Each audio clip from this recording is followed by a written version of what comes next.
this is DeeJay Shelly. And I'm Bob from Super Audio. And Bob is the expert, my guru on sound. He's the guy that I go to when I have questions about how to improve the sound at my events.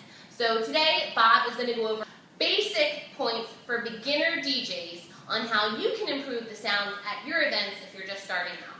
So we're going to start off with the differences between stereo and mono. Mono meaning one, stereo meaning two. Mono means that all sound will come out of each speaker. Stereo means that that same sound will be split between two speakers. So if your audience, your target audience, is in between your left and right speaker, you're going to want to be using stereo so that they have a stereo image sound. If also your audience is on the outside of your left and right speaker, you're going to want to use mono because it will create better coverage for additional audiences, people sitting down, people not on the dance floor. All sound will come out of each speaker and not be split between the two. This is, again, a tutorial for beginner DJs because when you first purchase your mixer or your first controller, you're going to notice there is a button or a switch where you can either switch to mono or switch to stereo.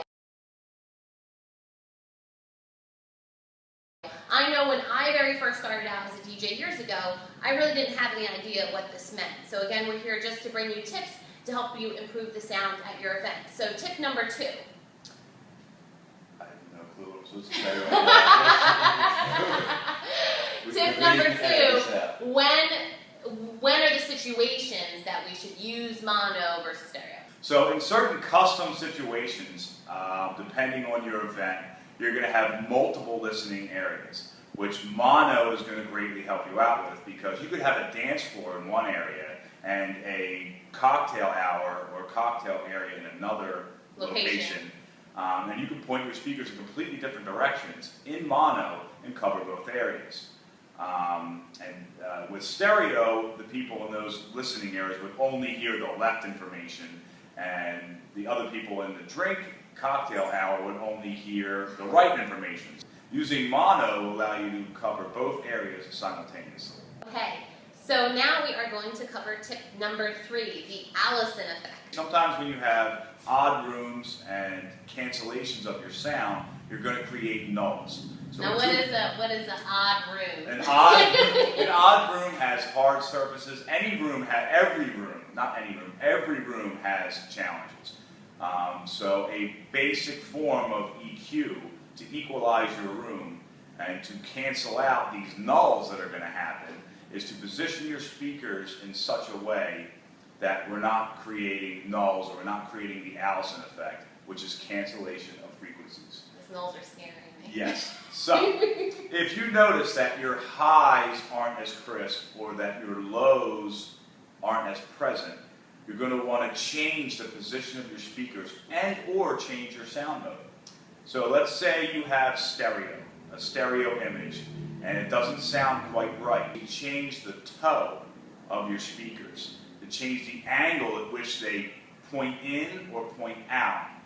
Now, for example, in a situation where I was in, I think we talked about this the other day, I was in a huge room, right. And when I had the speakers facing just front, and they were in, I believe, stereo, what was happening is the sound was muffled. So was this the same thing that we're talking about? That's what can happen. But then when I point your speakers out, it you sounded great. change the direction of the frequencies. Now, as soon as you point your speakers out, you should change over to mono.